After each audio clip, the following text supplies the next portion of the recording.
Hello, friends. This is Tyler Gardner welcoming you to another episode of your Money Guide on the Side, where it is my job to simplify what seems complex, add nuance to what seems simple, and learn from and alongside some of the brightest minds in money, finance, and investing. So let's get started and get you one step closer to where you need to be. Somehow it seems as if every 4 years people lose their minds all over again. Understandable. Politics are heavy and elections are ripe with visceral responses from all sides of the literal and metaphorical aisle. Regardless of who's running, who's winning, or who's ultimately holding office, someone, somewhere, always thinks the economy is about to implode. And as we know, this emotional response to potential economic and market volatility transcends political elections. I challenge myself daily just for fun to see exactly how long it takes me to find a reason, any reason, to justify not getting involved in the stock market. And it should come as no surprise that I usually find that reason within about 17 seconds of checking any media once I wake up. I will not be unpacking the fact that negative news sells. But in case for some reason this is the first you're hearing it, just remember, negative news makes way more money than positive news always. And because there's always going to be a reason not to invest, it is both understandable and problematic that many of us continue to wait on the sidelines blaming something, whether it's a presidential election, geopolitical turmoil abroad, or an overvalued market. That part I get, and that part I appreciate. What I don't understand quite as clearly,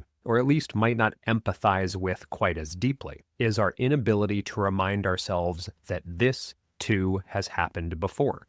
And usually it's been far worse.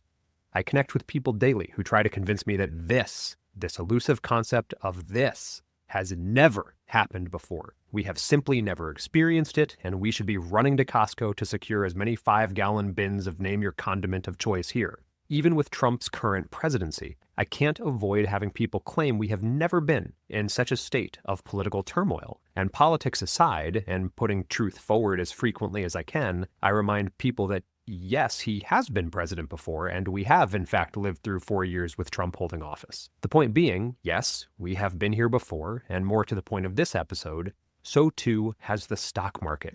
And as you might see where I'm already going, the market has continued to move up and to the right over time. This is why, personally, regardless of what I hear, from whom I hear it, or where someone thinks the market is going based on your politics du jour, no, I do not ever change my investment strategy based on timely events. So let's start here.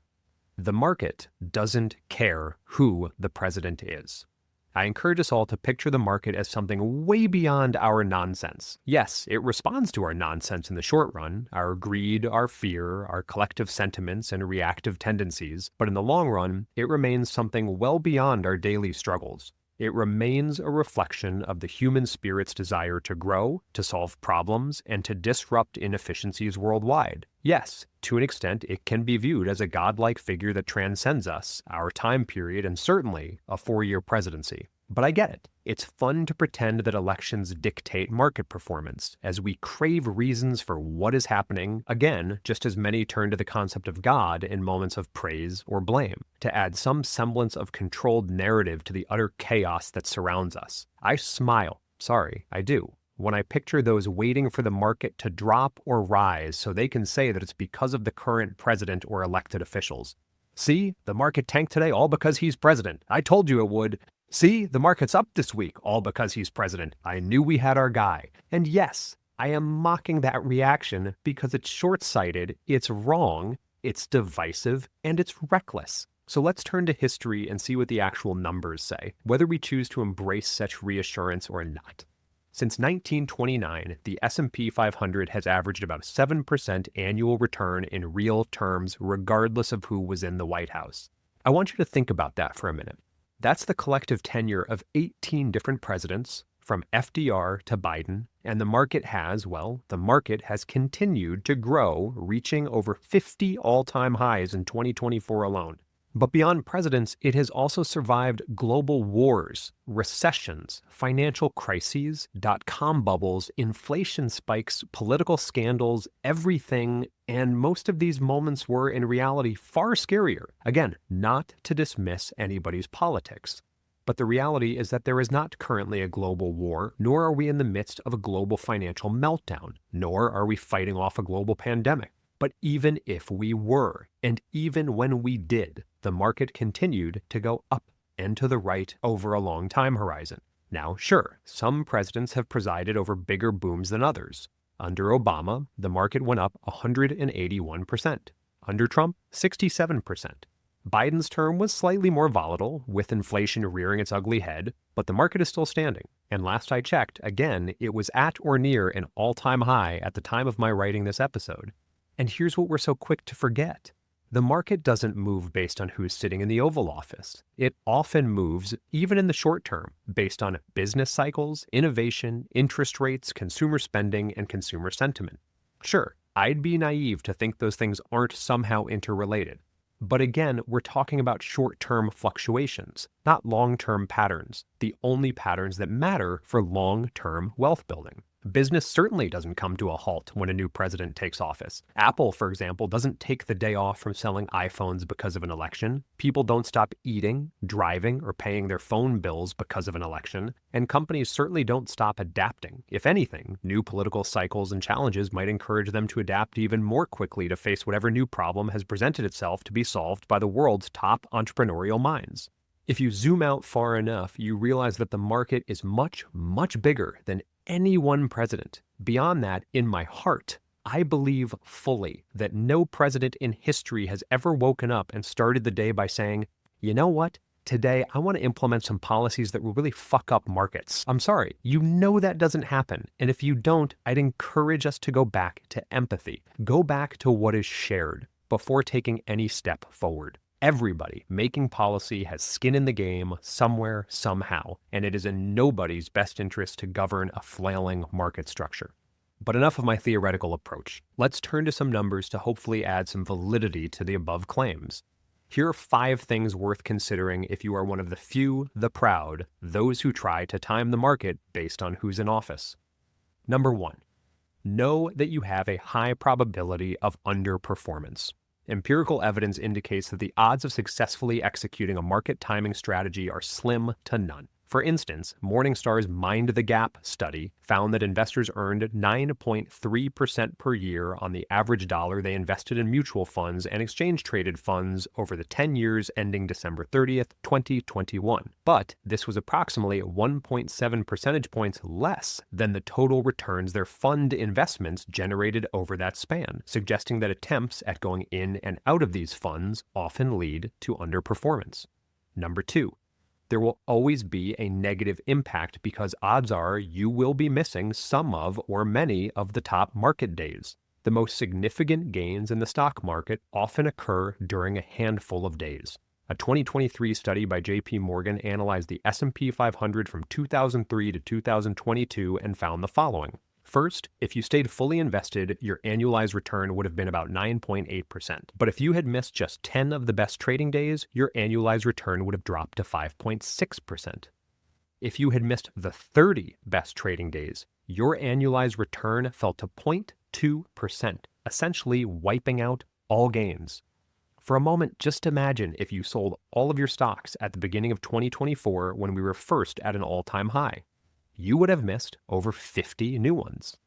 Number 3, and this one always gets me because it is 100% within our control. By hopping in and out of the markets, you guarantee yourself a loss through transaction costs. Yes, it costs money to trade, and the only winner each time you make a new trade is the brokerage firm. Frequent buying and selling in an attempt to time the market can lead to unnecessary transaction costs, including commissions, and worse, realizing capital gains that you don't need to realize, and having to now pay taxes on those gains. Again, these are things that are within your control.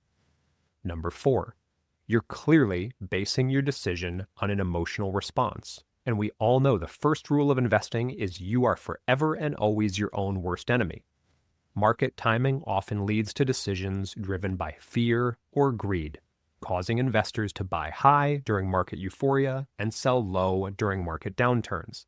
This behavior is contrary to the fundamental investment principle of buy low, sell high, and can and does erode long-term returns. But even if you are able to sell high, Just ask yourself if your original plan ever included a statement that told you to get out of the markets on a random day when you were 50 years old just so you could spend some time on the sidelines. If it's not in your plan, don't do it. Finally, number 5. Investors often perceive the present moment, as we noted earlier, as the most challenging time to invest in history, a sentiment rooted in psychological biases that can and often do cloud judgment. This is known as recency bias. Investors and non-investors alike tend to overweight recent events, projecting them into the future while ignoring long-term evidence. This recency bias causes many to engage in performance chasing, buying stocks and funds after a period of good performance and selling after poor performance.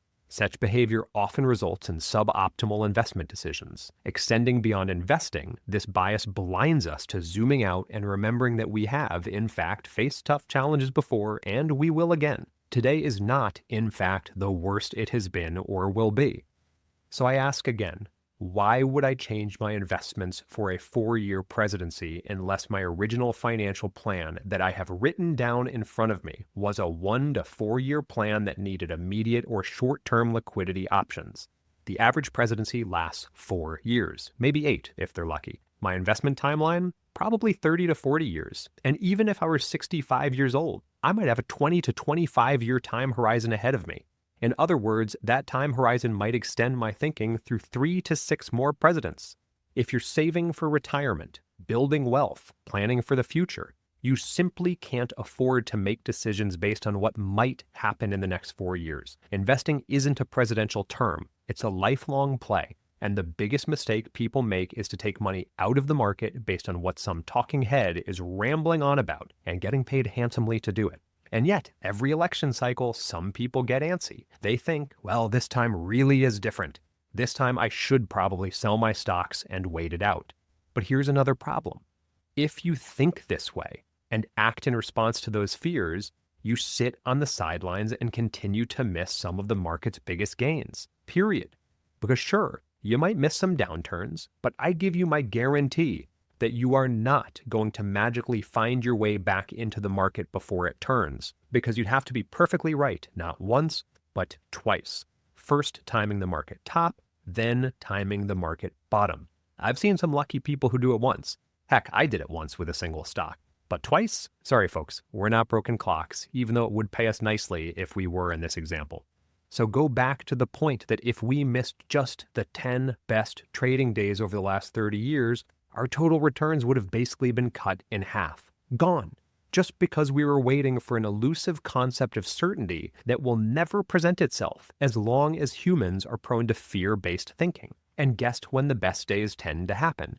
Yep, right after the worst days. In other words, when fear is highest, the markets tend to roar back. And most people miss it because they panicked and got out. That's usually when the smart money and investors say, wait a minute. I liked these funds yesterday, I'll probably like them even more today. So when there's a sale, smart money buys the sale. Still not smart to time the market, but at least smarter because odds are it's connected to a technological algorithm that is 100% divorced from human emotional responses to make that choice to buy. Timing the market is a losing game.